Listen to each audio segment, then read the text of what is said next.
Boxing പരിശീലകനായ യുവാവാണ് കൊല്ലം ചവറയിൽ 17 gram MDMA-യുമായി പിടിയിലായത്. പന്മന വടുതല സ്വദേശി ഗോകുലിനെ എക്സൈസ് അറസ്റ്റ് ചെയ്തു. തിരുവനന്തപുരത്തെ മൊത്ത വിതരണക്കാരനിൽ നിന്നാണ് ഇയാൾ MDMA വാങ്ങിയത്. ഇയാൾ വിൽപ്പനക്കാരനാണെന്ന് എക്സൈസ് വ്യക്തമാക്കി. വീര്യം കൂടിയ ഇനത്തിലുള്ള MDMA ആണെന്നാണ് പ്രതി നമുക്ക് മൊഴി നൽകിയിരിക്കുന്നത്. ഗ്രാമിന് 8,000 മുതൽ 10,000 രൂപ നിരക്കിലാണ് ഇയാൾ വിൽപ്പന നടത്തുന്നത്. കൊല്ലത്ത് 12 ഗ്രാം MDMA-യുമായി 2 യുവാക്കൾ പോലീസിന്റെ പിടിയിലായി. കൊല്ലം സിറ്റി പോലീസിന്റെ ലഹരിവേട്ടയിലാണ് പ്രതികൾ പിടിയിലായത്. ഇടവ സ്വദേശികളായ സജീവ്, ഡിബിൻ എന്നിവരുടെ അറസ്റ്റ് രേഖപ്പെടുത്തി.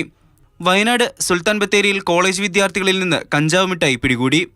ഓൺലൈൻ വഴി വാങ്ങിയതെന്നാണ് വിദ്യാർത്ഥികൾ പോലീസിന് നൽകിയ മൊഴി. 2 കേസുകൾ രജിസ്റ്റർ ചെയ്തതായി പോലീസ് പറഞ്ഞു.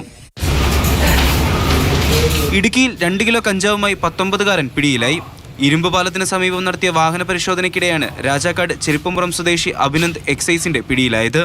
ഇടുക്കിയിൽ 2 ലിറ്റർ ചാരായവുമായി യുവാവ് പിടിയിലായി. കൂട്ടാർ പൂക്കുളത്ത് അമൽ രാജനാണ് ഉടുമ്പൻചോല എക്സൈസിന്റെ പിടിയിലായത്. News desk, Mathrubhumi news.